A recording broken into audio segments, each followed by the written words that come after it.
Welcome to PBL 3, Synthesis of Course Understanding by Chelsea Keenan, Ashley Gilliam, Kristen Alfred Paget, and Stephanie Giles.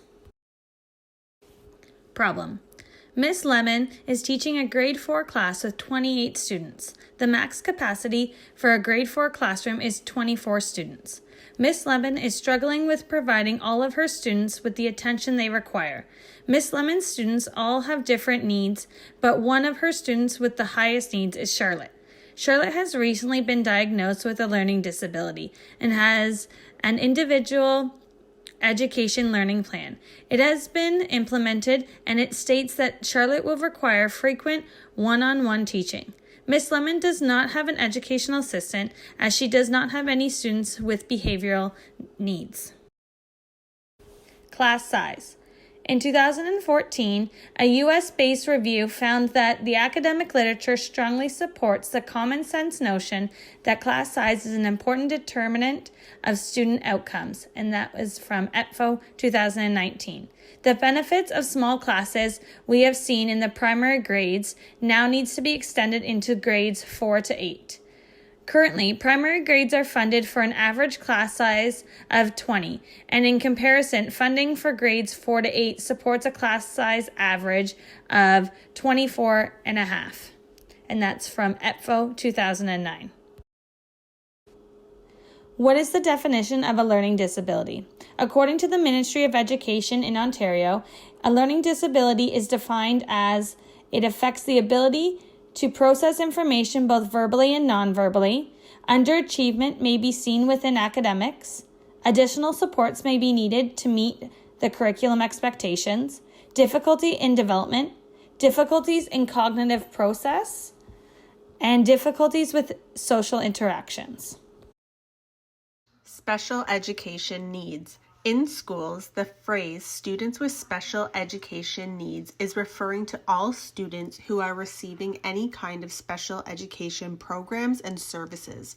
Students who typically require a special education program or services are students who have behavioral, communicational, intellectual, physical, or multiple exceptionalities.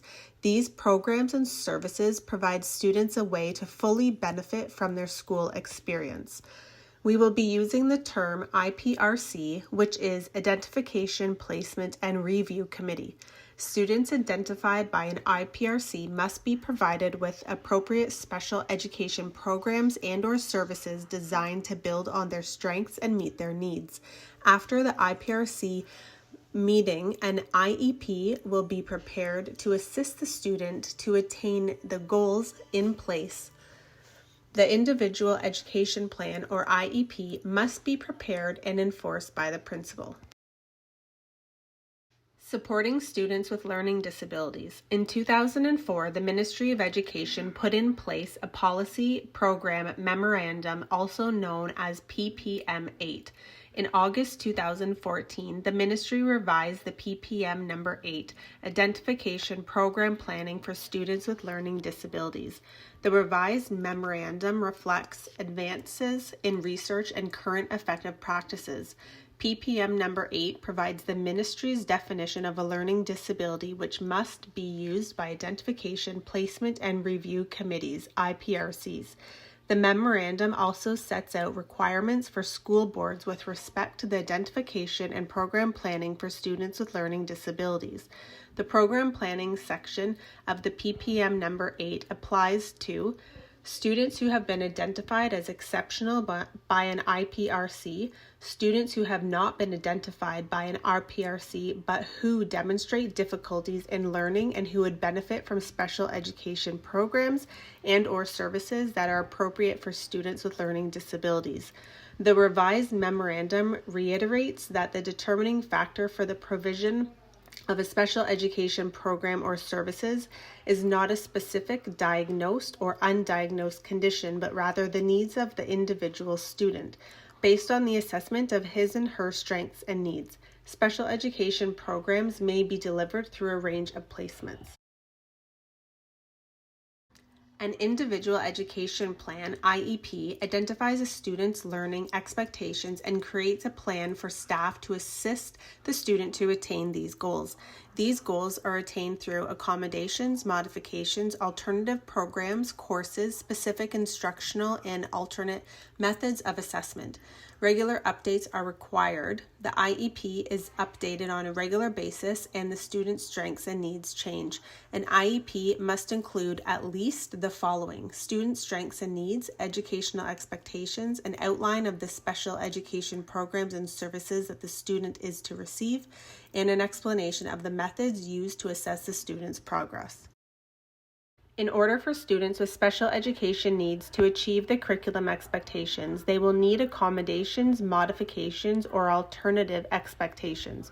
Accommodations are teaching strategies or technology, providing students to access course materials without any changes to the curriculum expectations. Modifications are learning a different grade level curriculum expectations or a decrease of expectations to achieve in the grade level.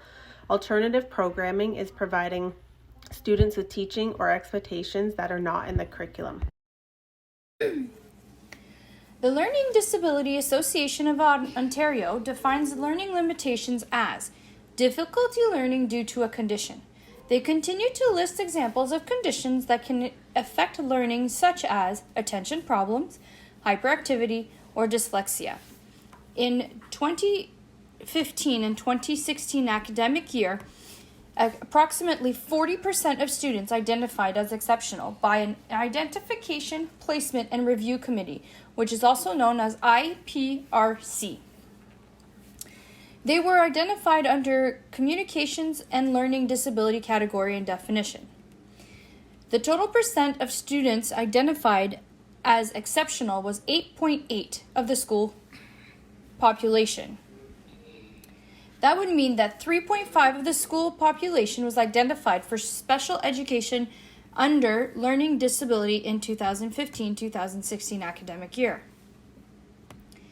This figure does not take into account the large number of students who receive special education programs and services without being formally identified. In total, 17.3% of students in Ontario received some special education programs or services in 2015-2016.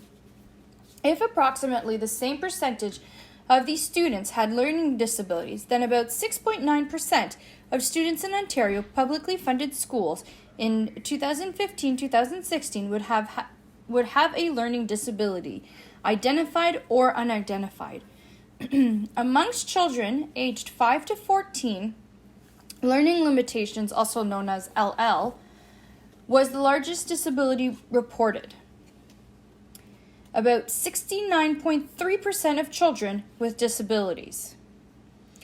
Of children from 5 to 14 in this survey who required special education, 89.6% did so because of learning limitations. 51.4% of parents who had children with learning limitations reported difficulties obtaining special education.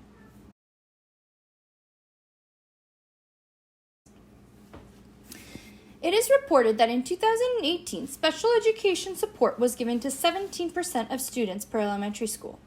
With increasing numbers every year, 66% of elementary schools reported a restriction of numbers of students who can be assessed for special education each year.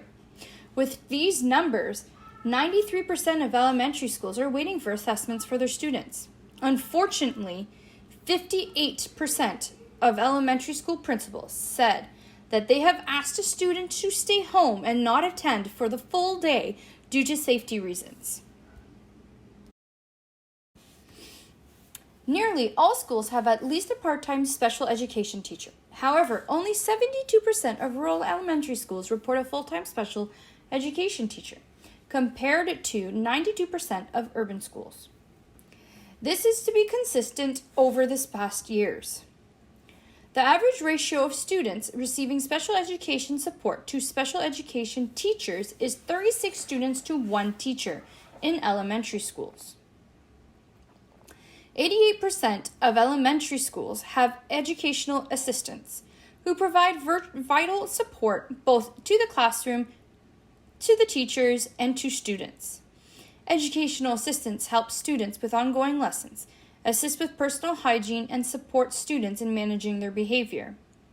The average ratio of students receiving special education support from an educational assistant is 19 students to one educational assistant in elementary schools.